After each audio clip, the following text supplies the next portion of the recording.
Hola a todos y todas, bienvenidos bienvenidos y bienvenidas a la última parte del módulo de cinética química del curso de fisicoquímicas básicas de la Facultad de Ciencias Exactas de la UNLP.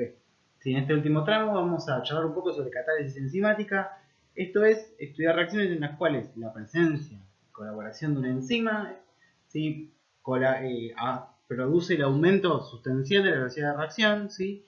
Lo cual es clave en procesos biológicos, ya que necesitamos disponer en momentos precisos de tiempo y lugar la disponibilidad de ciertos metabolitos. ¿Sí? Y para eso, la mejor regulación es la desarrollada por enzimas, ¿sí? En la cual generamos una cantidad apreciable de analito o lo consumimos. ¿Sí? Y esto es logrado gracias a la presencia y gran control de enzimas en medios biológicos. Dentro del temario de la materia, cinética química es el último, ¿sí? En particular, catálisis enzimática es el final, ¿sí? Nos va a servir para englobar estos conceptos que fuimos abordando a lo largo de todo este módulo de cinética química. ¿Sí? Y para retomar, ¿sí? Dentro de cinética habíamos dicho como que había muchos aspectos en los cuales teníamos un punto o el otro, y que después, a fin de cuentas, siempre como en la cuestión futbolera entre Menotti y Bilardo, siempre terminamos transformándolos en aspectos complementarios que nos permiten trabajar y enriquecer los conceptos. ¿Sí? En particular en cinética, ¿sí? Uno de los grandes puntos es cómo acelerar reacciones. Y para eso en general la herramienta básica es la catálisis, ¿sí? En la cual la reacción aumenta su velocidad tanto en sentido directo como inverso, ¿sí? Y que con catalizadores sintetizados por el hombre en general, la catálisis se logra aumentar sustancialmente la velocidad, pero en general cuesta garantizar la estereoselectividad. En los sistemas biológicos en general la reacción, esto es a través de la catálisis enzimática, ¿sí? Mediada por enzimas que suelen ser o proteínas o ARNs, ¿sí? La reacción aumenta su velocidad en ambos sentidos, pero manteniendo estereoselectividad. ¿Sí? Esto es clave ya que es fundamental para el medio biológico, ya que no todos los estereoisómeros son activos o generan la misma actividad, con lo cual es clave mantener la estereoselectividad. Y dentro del módulo de cinética química, sí, la parte de cinética enzimática, como dijimos hoy, es la última y nos va a servir como un tema para englobar todo lo que estuvimos desarrollando hasta el momento. ¿Sí? Pasando desde estudios cinéticos básicos hasta hipótesis simplificadoras y poder entender ¿sí? A nivel molecular cómo funciona una enzima, por así decirlo. Dentro de lo que es la catálisis, ¿sí? Tenemos que la catálisis es la rama de la cinética química que estudia ¿sí? La aceleración o, o, o, disminución de la velocidad de procesos químicos, ¿sí? Y esto lo hacemos a través de, en general, distintas sustancias que las llamamos catalizadores. Estos catalizadores lo que hacen es ofrecer un camino alternativo para la reacción, ¿sí? Tal que el cambio en esta coordenada de reacción genera un cambio ¿sí? En la energía de activación y con lo cual si tenemos una disminución en la energía de activación, tenemos que la constante de velocidad aumentará, ¿sí? Al ser menor la barrera a remontar, tendremos que habrá un aumento de la constante de velocidad y en consecuencia una mayor velocidad de reacción. Y en particular, dentro de los catalizadores disponibles en la, en- en la naturaleza tenemos tanto catalizadores sintéticos hechos por el hombre o del estilo zeolitas que ofrecen espacios distintos de reacción. ¿Sí? Encontramos también, dentro de los sistemas biológicos, encontramos las enzimas. Las enzimas suelen ser o proteínas o moléculas de RNA, ¿sí? Que permiten, que interactúan con ciertos sustratos para acelerar las reacciones químicas, ya sea ofreciendo un reordenamiento a sus sustratos o acercando físicamente ¿sí? Sitios activos o sitios reactivos de distintas moléculas de interés biológico. Para la catálisis enzimática hay distintos modelos. ¿Sí? Los primeros fue lo que se llama el modelo de llave de cerradura, en el cual la enzima ajustaba particularmente a un sustrato ¿sí? Para formar un complejo enzima-sustrato. Esto se probó luego que no era tan ajustado, ¿sí? Por así decirlo, sino que la presencia de sustrato provoca ciertos cambios conformacionales sobre la enzima para exponer ciertos sitios activos ¿sí? Y lograr formar este complejo enzima-sustrato que luego conduce a la reacción química y la acelera. ¿Sí? Estos complejos enzima-sustratos fueron estudiados a lo largo de los años, obteniendo los primeros Grandes resultados, sí, en los trabajos de Michaelis y Menten, 1910, 1912, sí, y para entender la cinética de este proceso, sí, llegaron los papers de Briggs y Haldane, sí, cerca de 1920.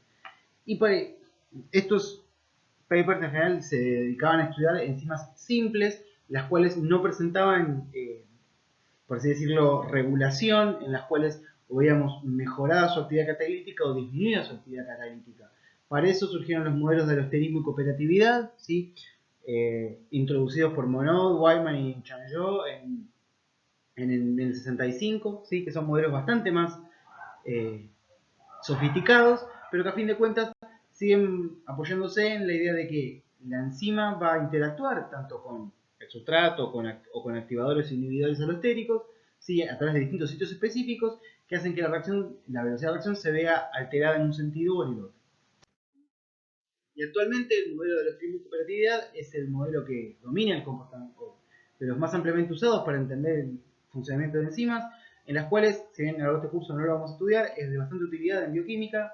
¿Sí? Tenemos que la enzima convive, no está en equilibrio, con formaciones que son activas e inactivas, ¿sí? Ya sea para enzimas multiméricas o monoméricas, ¿sí? Que en presencia de ciertos activadores o inhibidores podemos favorecer el, la, la, el corrimiento del equilibrio hacia una conformación activa o inactiva, ¿sí? Siendo esta conformación activa la que interactúa con el sustrato, ¿sí?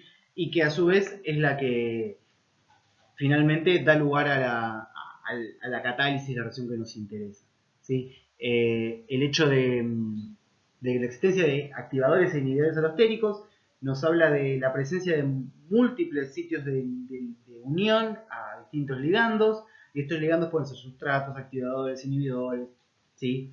Lo cual hace que la regulación de la catálisis enzimática sea un tema muy rico dentro de la cinética química y en particular dentro de la bioquímica.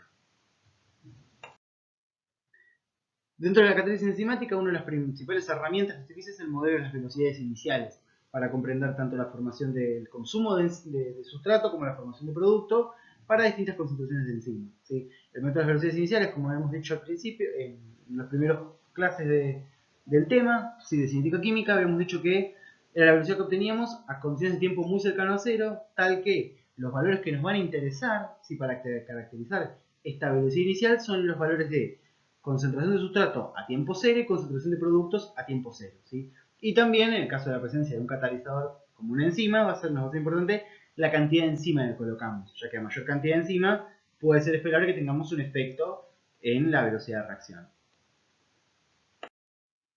Dentro de las magnitudes que afectan la velocidad de reacción en catálisis enzimática tenemos primero la concentración de enzima, ya que a mayor concentración de enzima podemos ya tener un aumento de la velocidad o incluso estas saturaciones en los aumentos de velocidad. Al cambiar la concentración del sustrato, tenemos que la disponibilidad del sustrato para trabajar con la enzima va a ir en aumento, ¿sí? Y según la enzima tenga cierta cantidad de sitios catalíticos, esta concentración afectará de una u otra forma a la velocidad de reacción. A su vez, al cambiar el pH, ¿sí? Tenemos que, pH en general la fuerza iónica, tendremos que la enzima, de norma general suelen ser proteínas o RNAs, tenemos que el pH va a hacer que la conformación nativa, la conformación en general de la proteína o de RNA se vea alterado, ¿sí? Y podamos correr, tunear el equilibrio, ¿sí? Entre conformaciones activas e inactivas, ¿sí? Por eso es importante regular tanto pH como condiciones de fuerza iónica o de osmolaridad, ¿sí? A su vez la temperatura nos va a permitir también regular este reparto entre conformaciones, este equilibrio entre conformaciones activas e inactivas, y a su vez la presencia de inhibidores o activadores alostéricos. Bien, nosotros vamos a ver un tipo particular de enzimas que llamamos enzimas micaelianas, ¿sí? En las cuales dejamos por fuera los mecanismos de alosterismo y cooperatividad, ¿sí? Nos vamos a concentrar en enzimas que, para una concentración inicial de sustrato, ¿sí? La velocidad inicial de formación de producto va a ser proporcional a la concentración de enzima, ¿sí? Estos son los que son un par de condiciones que cumplen las enzimas micaelianas. Entonces, por una concentración dada de sustrato, ¿sí? La velocidad inicial va a estar va a ser proporcional a la concentración de enzima inicial. Por una concentración de enzima inicial, ¿sí? Vamos a ver que a bajas concentraciones de sustrato, ¿sí? Tenemos que la velocidad de formación de producto es proporcional a la concentración del sustrato, ¿sí? Y de nuevo, para concentraciones conocidas de enzima y de sustrato, tenemos que la velocidad de formación del producto toma un máximo en el cual se vuelve independiente de la concentración del sustrato. Este comportamiento experimental lo podemos representar, ¿sí?, en este comportamiento, ¿sí?, que lo vamos a obtener ahora. Vamos a interpretar un modelo, vamos a proponer un modelo para llegar a esta expresión. Esta expresión la encontraron por primera vez Michaelis y Menten, ¿sí?, a través de una serie de aproximaciones, ¿sí?, que luego Briggs y Haldane generalizaron y encontraron como un caso particular dentro de una serie de comportamientos. ¿Sí? Si bien el modelo suele llamarse como modelo de Michaelis y Menten, quienes dieron el entendimiento final matemático fueron Briggs y Haldane. Dentro del modelo de Michaelis y Menten, como decíamos recién, la velocidad aumenta en función de la concentración, la velocidad inicial aumenta en función de la concentración de enzima, ¿sí? Y también tenemos que, para la velocidad en función de la concentración del sustrato, tenemos que llevar un valor máximo, esto es, la velocidad llega a un plató que se da a concentraciones suficientemente altas de sustrato, ¿sí?, para una concentración de enzima constante. Esto, en general, tenemos que, por conocimiento experimental, tenemos que los catalizadores, y en particular las enzimas, dentro de una reacción química no se ven alteradas, con lo cual decimos que forman parte de un ciclo catalítico, ¿sí?, este sistema, en el cual tenemos que el sustrato se une a la enzima, ¿sí?, para formar un complejo enzima-sustrato, luego se da lugar a la formación del producto, que luego es liberado, ¿sí?, por parte de la enzima, obteniendo productos y enzima liberada. Tal que la enzima puede sumarse nuevamente al ciclo catalítico, ¿sí?, aceptando nuevas moléculas de sustrato. ¿Está bien? El tema entonces es, para entender este mecanismo, ¿sí?, vamos a considerar que cada enzima tiene un número limitado de sitios, ¿sí?, en los cuales puede unir sustrato, y que a su vez, una vez que están ocupados todos los sitios catalíticos, por más que aumentemos la concentración de sustrato, la velocidad de reacción va a mantenerse constante, ¿sí?, ya que, de nuevo, cada enzima no puede unir más sustrato. ¿Está bien? Entonces, este mecanismo de reacción, ¿sí?, podemos entenderlo, este mecanismo propuesto que estamos viendo recién, podemos entenderlo a través de este mecanismo planteado. ¿Está bien? En el cual decimos que una molécula de sustrato se va a unir a la molécula de enzima, ¿sí?, y va a estar en equilibrio con un complejo enzima-sustrato. La formación de este complejo enzima-sustrato va a ser dado por la constante K1, mientras que la descomposición de este complejo enzima-sustrato puede dar lugar a dos tipos de reacciones. Por un lado, la vuelta a la formación de enzima y sustratos libres, ¿sí?, en una constante que llamamos K-1 a través del proceso inverso, ¿sí?, y que a su vez puede dar lugar a formación de productos a través de una constante llamada K2. ¿Está bien? Entonces, una vez formado el intermediario enzima-sustrato, este puede evolucionar tanto a reactivos a través de la formación nuevamente de enzima y sustrato, como a productos a través de la constante K2. ¿Sí? No vamos a considerar enzimas que presenten alosterismos ni mecanismos cooperativos, tal que K1 y K-1 y K-2 no dependen de la concentración tanto ni de sustratos ni de productos ni de reguladores alostéricos. ¿Está bien? Estamos considerando el mecanismo más simple posible. Entonces, si a partir de este mecanismo planteado estudiamos la variación temporal de cada una de las especies, llegamos a este mecanismo, a esta serie de ecuaciones diferenciales que responden a este mecanismo. Fíjense que vamos a ir analizándolo paso a paso. Vamos a analizar qué pasa con la concentración de sustrato.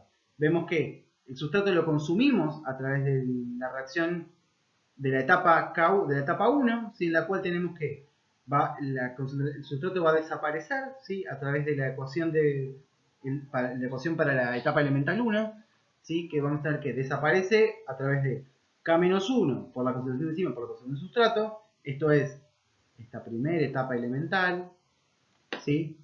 Pero a su vez tenemos que el sustrato puede volver a aparecer a través de la disociación del complejo enzima-sustrato. Esto es a través de esta segunda reacción. ¿Está bien? Entonces, la variación de la concentración de sustrato en función del tiempo es dada por perdemos sustrato a través de K1, mientras que volvemos a formar sustrato a través de K-1. ¿Sí?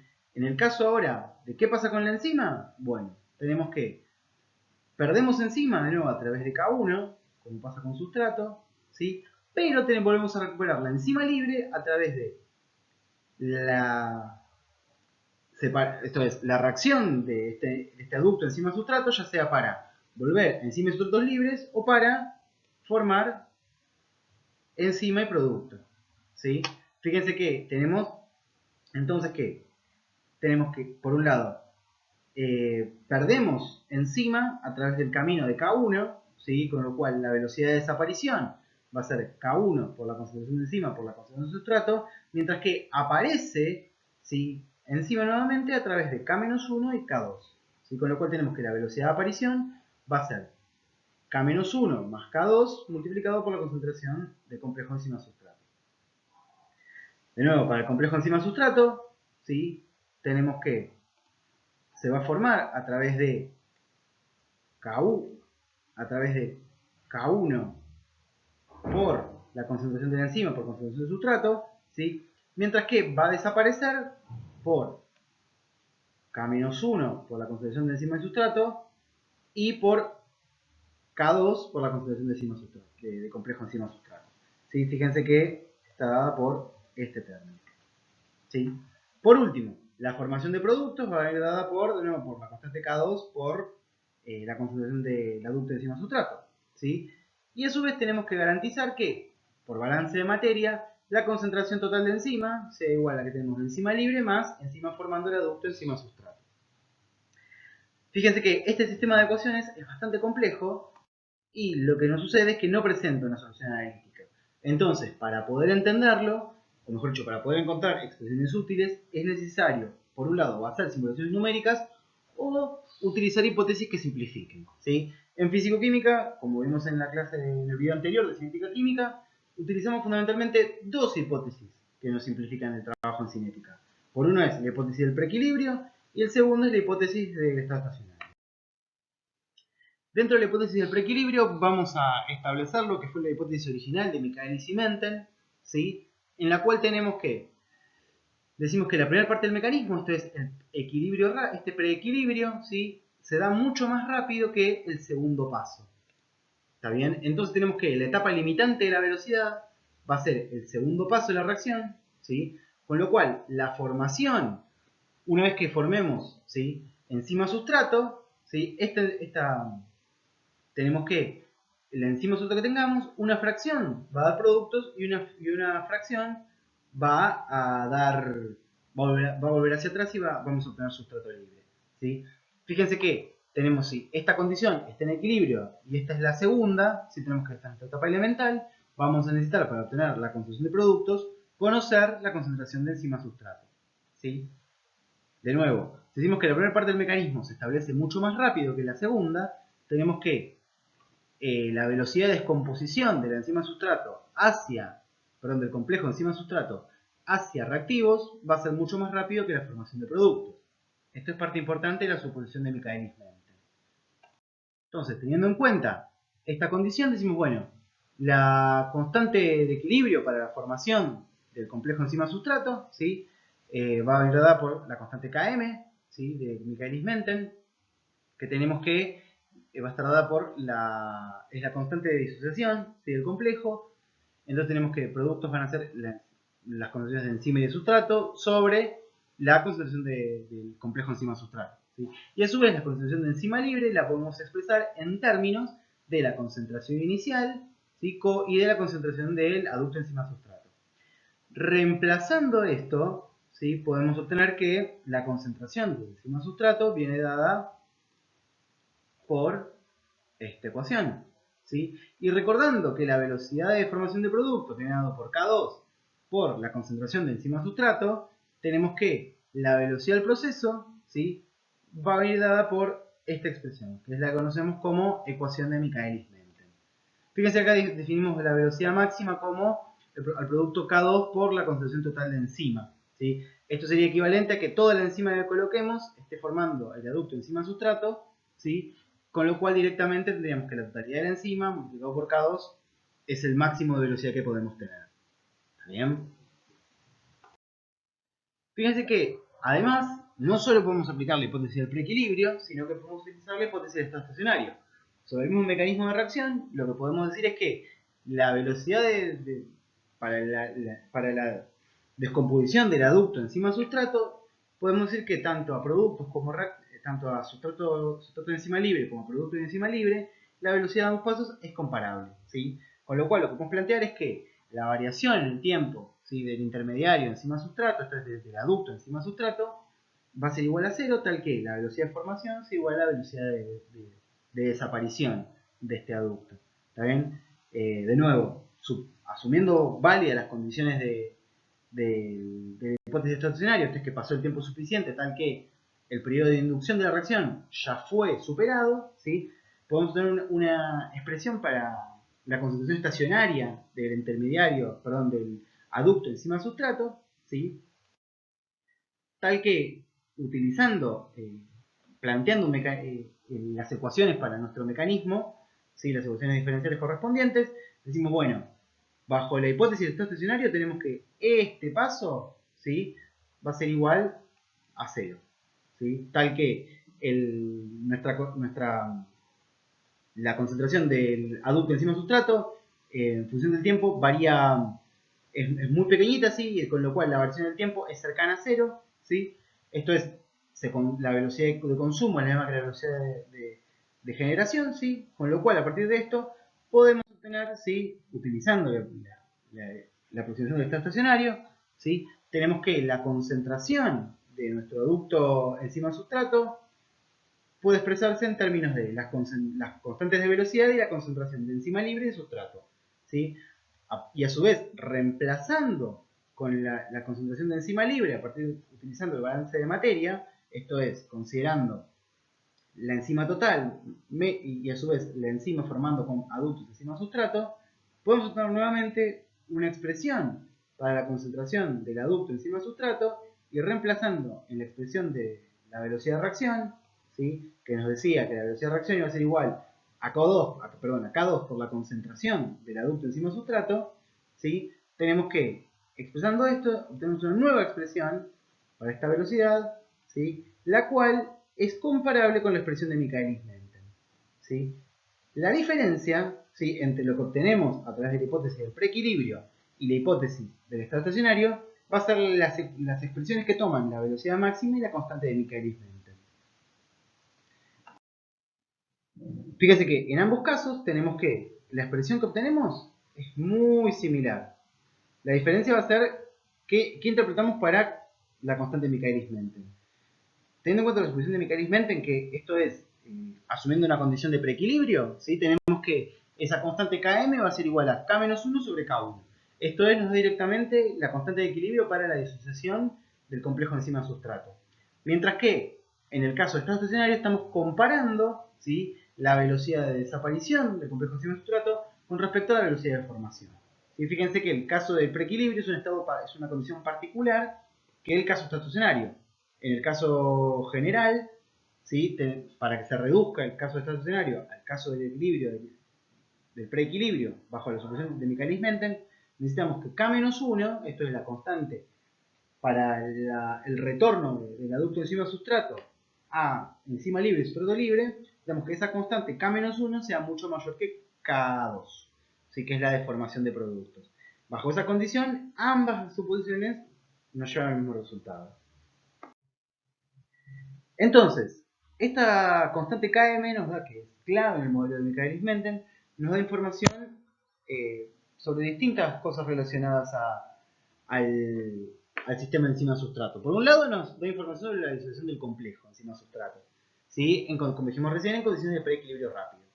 A su vez tenemos que esta constante de disociación del complejo nos da una medida inversa de la afinidad del enzima por el sustrato. Esto es, a mayor constante de disociación, esto es, a mayor valor de Km, la enzima va a ser cada vez menos afín por el sustrato, ¿sí? Entonces, a mayores valores de Km, menos afín es la enzima por el sustrato. Al contrario, si Km es pequeña, tenemos que la enzima es muy afín al sustrato, ¿sí? De nuevo, entonces, al conocer esta afinidad entre enzima y sustrato, podemos saber cómo se fija, ¿sí?, en principio, esto es cómo interactúan el sustrato con la enzima. ¿Está bien? A su vez,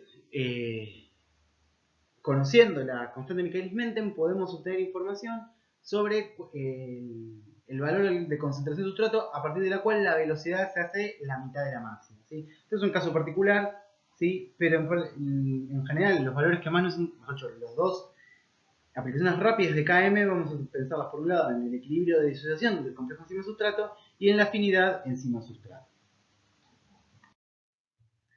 A su vez, del modelo de Michaelis-Menten obtenemos también un parámetro que lo conocemos como la velocidad máxima. ¿Sí? Esta velocidad máxima es igual a la constante K2, ¿sí? Por la concentración total de enzima. De nuevo, esta velocidad máxima es directamente proporcional a la concentración de enzima activa, ¿sí? Suponiendo que toda la enzima que coloquemos es activa, ¿sí? Y a su vez, el valor de K2 que obtenemos, si conocemos la concentración total de enzima activa, ¿sí? Podemos obtener el valor de K2, que el valor de K2 nos da la velocidad de transformación catalítica de la enzima, ¿sí? A partir del complejo enzima-sustrato. Esto es, la constante K2 nos da la velocidad de formación de productos a partir del complejo enzima-sustrato, ¿sí? Entonces, a mayor velocidad K2, más eficiente, ¿sí? Para hacer esta reacción catalítica es nuestra enzima. ¿Está bien?